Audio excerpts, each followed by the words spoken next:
Today's video has been sponsored by Corsair and their impressive new Hydro Series H100i Pro all-in-one liquid cooler. Armed with a 240mm radiator and a pair of ML Series magnetic levitation bearing fans, it runs cool and quiet. We've been using the slightly larger 280mm versions for many months now in our test systems and have found them to work very well with the latest AMD and Intel processors. So check the link in the video description to learn more.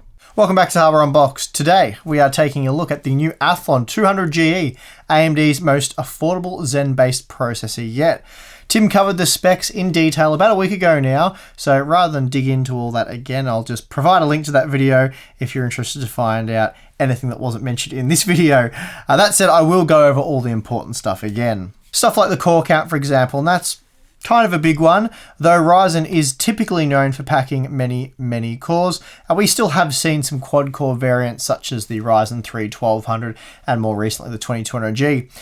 The Athlon 200GE though, well, that's a dual core. But before you shriek louder than the core whine of a cheap graphics card, consider the price. This is a $55 US processor, and again, it is a Zen-based processor. You also get SMT enabled, so although it is a dual core, it does support 4 threads, so it's kind of like a traditional Core i3 then, and like a traditional Core i3, it's also locked. Yep, AMD's now locking desktop processors.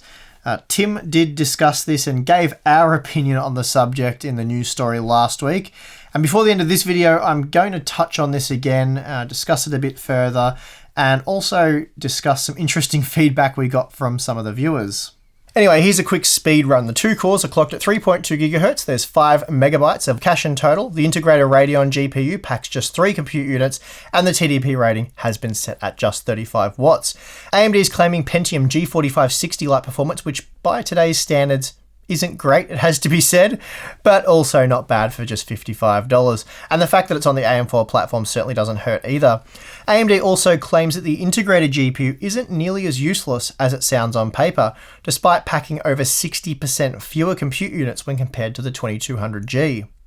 That said, the Athlon 200GE is perfect for students, casual gamers, using a family PC for browsing the interwebs, firing off emails, and doing homework, whatever that last one is. So anyway, it's a dirt cheap Zen CPU that can take advantage of existing AM4 motherboards. You can either buy a dirt cheap and frankly dirt quality A320 motherboard and build the ultimate brand new budget banger, or you can stick it in a slightly more expensive but world's better B350 or B450 motherboard, and after saving $1 a day for a year, upgrade to the Ryzen 7 2700X, and in the process upgrade from a casual gamer to a full-time basement dweller. Since I am neck deep in GeForce RTX testing right now, and that content will be on the channel tomorrow, I didn't have too much time to spend on this one. That said, I think I have done enough testing, so yeah, hopefully it's okay. Before we move on to the testing, I should just quickly touch on the name, as it is quite different to the Ryzen we've seen plastered and everything for the last year or so. Despite the Athlon name though, what we have here is quite familiar. It's a Raven Ridge APU, basically the 2400G with 2 cores lopped off. Oh, and almost a quarter of the integrated GPU, but it does come in at a third of the price. So all that being the case, we are already familiar with the technology and architecture. Okay, so let's get on with the testing. Now, AMD did suggest in their slides that you could overclock the memory with this part. Turns out that was a mistake and you can't, which explains why on my Gigabyte AB350N gaming Wi-Fi board, I was stuck at DDR4 2666. So that means the Athlon 200G will be tested with DDR4 2666, as that is the maximum memory frequency supported. The 2200G and 2400G work fine with DDR4 3200 memory, so that is what I tested them with. For comparison, we have a heap of budget CPUs from AMD and Intel. There's also some integrated GPU testing, and for comparison, I've thrown in some older discrete graphics cards as well. And then we have some power and temperature results, as well as a simulated overclock to see what we're missing out on. So without wasting any more time, let's get into it. Using DDR4 2666 memory, which is what we are forced to use with the Athlon 200GE, we see a memory bandwidth of roughly 29 GB per second, which is comparable to the Core i3 8100. When compared to Zen-based processors using DDR4 2933 memory, we see that the bandwidth has been reduced by about 15%, and this larger than expected margin is down to the lower core clock speed. Moving on to Cinebench R15, and we find a very dual core with SMT-like score of 360 points. This made the 200GE around 6% slower than the Pentium G4560 and 13% slower when looking at single core performance, and similar margins were seen when comparing to the Pentium G5400. So as expected, this $55 processor won't be blowing any socks off, but it is considerably better than any of the budget bulldozer offerings on the AM4 platform, such as the $110 US A12900 that we reviewed last year. Next up, we have the Corona benchmark, and here the 200GE was 10% slower than the Pentium G4560, but a massive 31% faster than the A12900. It was also 32% slower than the Ryzen 3 2200G, so not a great result overall, but given the price, not a bad result either. Now, these results are important, particularly if you run any workloads that take advantage of AVX instructions, as this instruction set isn't supported by the Pentium G4560 or G5400. As a result, the 200GE was 24% faster than the G4560 in this test, giving the Athlon chip a massive advantage in AVX workloads. Moving on to 7-zip, and we find that for compression work, the Athlon 200GE isn't going to be spinning out archives at an impressive rate, as here it was 6% slower than the Pentium G4560. It was 12% faster than the slow A12900, so that's something. Then when it comes to decompression performance, the 200GE is comparable to the Core i3-7100 and Ryzen 3 1200 thanks to its SMT support. Next up, we have some Excel results, and here the Athlon 200GE was almost 20% slower than the Pentium G4560, though it was 33% faster than the A12900. So as expected, not a beast in Excel, but for most users it will be capable enough. The 200GE also comes in just behind the Pentium G4560 and PC Mark 10 Office Modern benchmark, which is a little disappointing. We would have liked to see some improvement over the early 2017 budget CPU king in this test, but that wasn't to be. As for power consumption, well, the Athlon 200GE really is in a league of its own, seeing total system consumption peak at just 52 watts. The Ryzen 3 2200G test system using the same power supply consumed 75% more power, while the G4560 consumed 44% more power. Of course, the comparison with the A12900 is just absolutely ridiculous. The Bulldozer-based CPU pushed total system consumption 3 times higher. Then when gaming, the Athlon 200GE consumed a similar level of power to that of the Pentium G4560, but as you're about to see, destroyed it when comparing integrated GPU performance. So here we're comparing a number of processors with integrated GPUs, as well as some older discrete graphics cards that you can buy now secondhand for pretty much pocket change.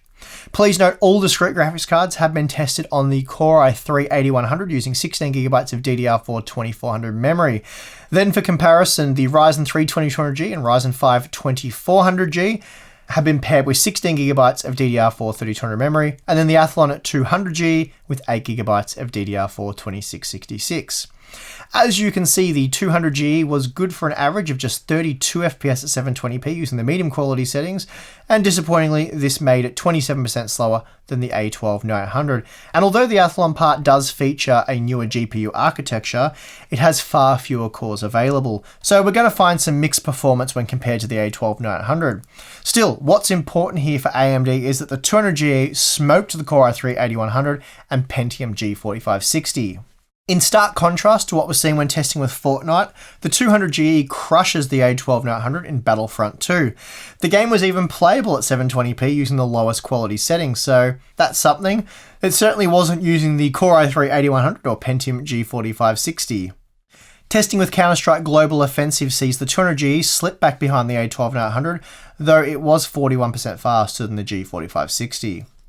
Then we see the 200GE crushing the G4560 and the A12900 in Dota 2 using the highest quality settings at 720p, and I imagine using low quality settings that will allow you to push the frame rates up over 60 FPS. Performance in Overwatch was also decent using the medium quality preset, and here the 200GE offered a little over 30% more performance than the A12900 and 82% more than the G4560.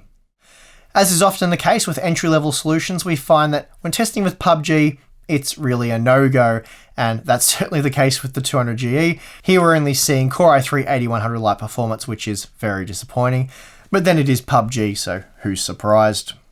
Rocket League is very playable at 720p using the highest quality settings, so gaming at 1080p with reduced quality will be possible. The 200GE managed to edge out the A12900 and crushed the G4560. Finally, we have Rainbow Six Siege, and here the 200GE comes in well behind the A12900, at least for the average frame rate. Still, we do see playable performance, and this wasn't the case with the Pentium G4560. Before wrapping up the testing, I wanted to investigate what might have been. Using the 2400G and the Wraith Stealth, I disabled 2 cores and then locked the 2 remaining cores with SMT enabled at 3.9 GHz. Basically, this gives us an unlocked 200GE, but with a better integrated GPU, but we're not testing that, so it doesn't really matter. So what we have here is a 22% CPU overclock from 3.2 GHz to 3.9 GHz. This boosted the single core performance by exactly 22% in Cinebench R15, while we see the multi-threaded score increase by 18%. That's certainly nothing to sneeze at, and it means if unlocked, the 200GE would have absolutely destroyed Intel's sub $100 CPU range, beating the Pentium G4560 while costing much less. So that is a shame, but before we dwell on that, let's wrap things up with some temperature testing. Just a quick note on temperatures, I didn't get too into it here because I don't actually have the official box cooler, so these aren't official results. Because I got an early sample, it was an OEM tray CPU and not a retail version with a box cooler. So for testing, I tried out the Wraith Stealth and found an idle temperature of 29 degrees and a load temp of just 49 degrees. I also threw on the passive Arctic Alpine AM4 heatsink, which is designed to handle up to 47 watt AMD processors completely passively with no fan. Given that the 200GE is a 35 watt processor, I thought this would be the perfect time to test this cooler out. With zero airflow, and I mean absolutely zero airflow apart from whatever air movement we had in the room, I saw an idle temp of 34 degrees with a load temp of 74 degrees. Not bad, again, given that there was no direct airflow. Okay, so in a nutshell, AMD's new Athlon 200GE is okay. It's not great, just okay. It certainly doesn't redefine the entry-level desktop CPU space like the Pentium G4560 did back in early 2017, for example. And that's a shame because it very easily could have. Still, if it does indeed come in at the suggested $55 US price, then it will be the go-to budget CPU in my opinion. So I suppose in that sense, mission accomplished for AMD. The Pentium G5400 is meant to cost $64 US, and many months ago now it was available at that price, but with Intel's current production issues, that price has swelled to over $70 US, and in many places costs more than $80. So in light of Intel's recent problems, it appears AMD has really done enough with the 200GE. Again, that is assuming that it comes in at the suggested retail price. At best, the G5400 on an H310 motherboard will set you back $130 US. Meanwhile, the 200GE on an A320 board, not that we typically recommend A320 boards, but I suppose it is a locked processor, but anyway, I won't get into that at the moment. That combo, 200GE plus A320 board, you're looking at about $105. So not a massive saving there, but we are talking about entry-level hardware, so I suppose every dollar does count. For the most part, the Pentium G5400 is slightly faster for office and general usage, but when it comes to casual gaming, the 200G is significantly better. Also, if your workload takes advantage of AVX, then the Athlon chip is much faster. So as I said, the Athlon 200GE is a better value choice overall, but it's a lot closer, or the battle is much closer than it really needs to be, especially for tech-savvy budget builders. Had AMD not locked the 200GE and given you guys the ability to boost performance by 15 or 20%, then it really would be a no-brainer. After all, Intel's been caught with their pants down, quite literally actually, at least that was the story regarding their former CEO, which is quite funny when you think about it like that. But seriously, AMD needs to kick Intel while they're down. And I'm not an AMD fanboy rooting for AMD to destroy Intel or any nonsense like that. It's just that AMD are coming from so bloody far back that they can't afford to pull punches like this. They've missed a golden opportunity to completely annihilate Intel at the low end and make the AM4 platform without question the only choice for budget shoppers. That said, as I alluded to earlier, they have a bit of luck on their side on this one because Intel are currently facing those supply issues, and that is pushing prices up of all their CPUs, including the entry-level parts, and that makes the 200GE a lot more appealing than the Pentium G5400. Now, in our previous video, the one done by Tim, where we kind of slammed AMD for their decision to lock the Athlon 200GE, and this was an opinion that both Tim and myself shared, I have to admit I was a bit gobsmacked by the response of quite a few viewers. It's almost like you can't criticize AMD for anything these days, and it's not going to result in anything good for any of us. Admittedly, a lot of the negative comments were from viewers who didn't seem to quite understand what we really meant. They claimed things like AMD was locking the 200GE to limit power consumption and make it more efficient, also make it cheaper to produce, hide the fact that it probably can't overclock very well. AMD doesn't want to risk cannibalizing the 2200G. That was one we heard quite a bit, even though we said that that wouldn't be a thing. And overclocking motherboards are too expensive, and there was a few other things, but stuff along those lines. In my opinion, and I suppose Tim's opinion, we feel all those points are wrong or just don't really make any sense at all. Locking the 200GE has no impact on power consumption at all. Unlocked, the results would be exactly the same. So that is to say, out of the box anyway, before you overclock, and then your power consumption will go up. Costs AMD nothing to unlock the CPU, so not sure where that one comes from. Locked, unlocked, it doesn't change anything about the production of the CPU.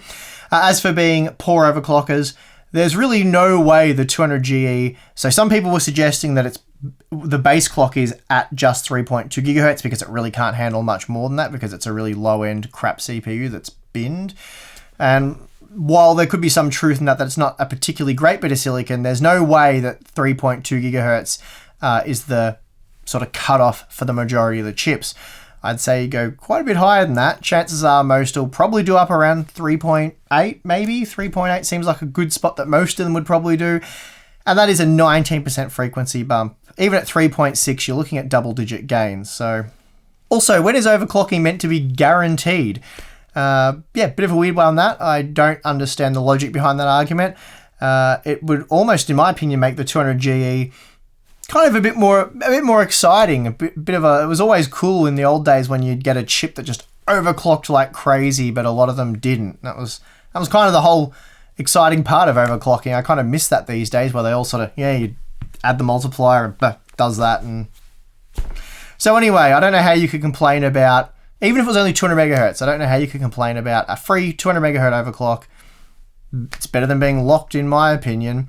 So yeah, you should really only be upset with having no chance to extract any extra performance, which is the situation we face with the 200GE. As for cannibalizing the Ryzen 3 2200G, well, again, Tim said that wouldn't happen in the previous video, but that seemed to be a comment that came up a lot. But as we just saw in the simulated overclocking benchmarks, that was just never going to happen. Thanks to its 4 physical cores, the 2200G was still 30% faster than the overclocked 200G simulation. And of course, you still can't overclock the 2200G, as that is an unlocked processor, and you can squeeze a bit more performance out of it. And it's probably worth noting that the Ryzen 3 processor is also vastly superior in terms of integrated graphics performance. So I suppose the real question is, why has AMD locked the Athlon 200GE? Well, I actually asked AMD this directly and asked them to get back with an official response, and by the time I got around to filming this video, I hadn't got an official response. If I have, I'll put that as a pinned comment down below. Not that I was really expecting them to admit the real reason, because in my opinion, the real reason is that they plan to somewhat follow in Intel's footsteps by heavily segmenting the market. So later this year, you'll see an Athlon 220GE and an Athlon 240GE released at slightly higher price points with a small bump in frequency.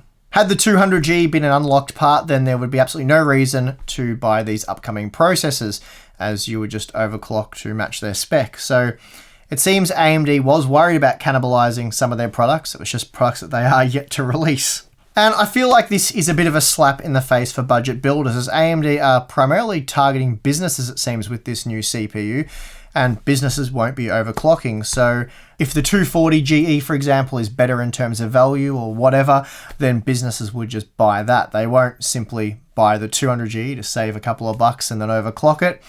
It's just not going to happen, but that's something many of you will certainly do, and now you don't have the ability to do that. So yeah, bit of a shame. And just quickly to wrap that up, a lot of people argued that Another reason why they locked that CPU was because they are primarily targeting businesses and OEMs and whatever, and therefore it makes sense to have locked it because they don't overclock. Again, I don't really understand the logic because it costs them nothing to lock it and businesses aren't going to overclock, so they're not going to cannibalize the 220 and the 240GE, and all they're doing is upsetting guys that are tech savvy and do their research and want to overclock and spend $10 more on a B350 board. So again, I don't really get the thinking behind that. So yeah, this is why I was a bit gobsmacked over the response from quite a few viewers who I have to imagine are tech enthusiasts.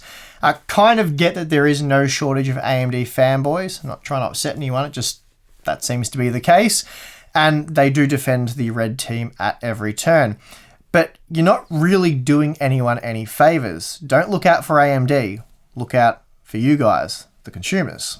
And I get it, I've read all the comments. Oh, Intel sucks, they lock all their processors, they've heavily segmented the market and they bleed you for every last dollar. Yeah, it's all true, by the way. So why are you willing to give AMD a pass when they attempt to do the same thing? I'm not saying AMD are going full-blown Intel on us, but if we allow them to take this step and then the next step and the next step, and yeah, so some have rationalized this by saying, oh, it's only the Athlon 200GE, who's going to overclock that anyway? Well, with that attitude, it'll be 2019 before you know it.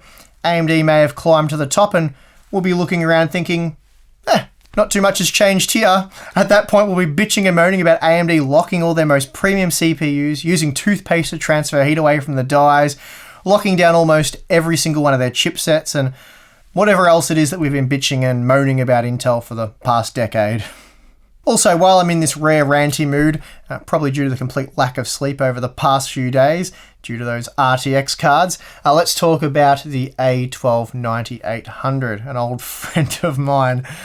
To think some people tried to defend that abomination when we called it out for the garbage it is. Sure, the Athlon 200G has arrived a year later, but even back when I reviewed the A12 for the first time, this time last year, mind you, it was just a horrible purchase. 5 months later, we got the Ryzen APUs, the proper APUs for the AM4 platform, and for the same price, the 2200G absolutely decimated the A12 I didn't really make much of a deal or bring it up then. I just thought, whatever, we'll just move on with that. But yeah, the 200GE thing with the overclocking kind of stirred me up, so here I am on my rant. But anyway, yeah, a year later, the 200GE is coming in at half the price and delivering usually better or at least similar performance to the A12 at a fraction of the power consumption and heat output. That being the case, I feel like the 200GE is a quality placeholder if that's what you wanted to use it for, but anything bulldozer based, not so much.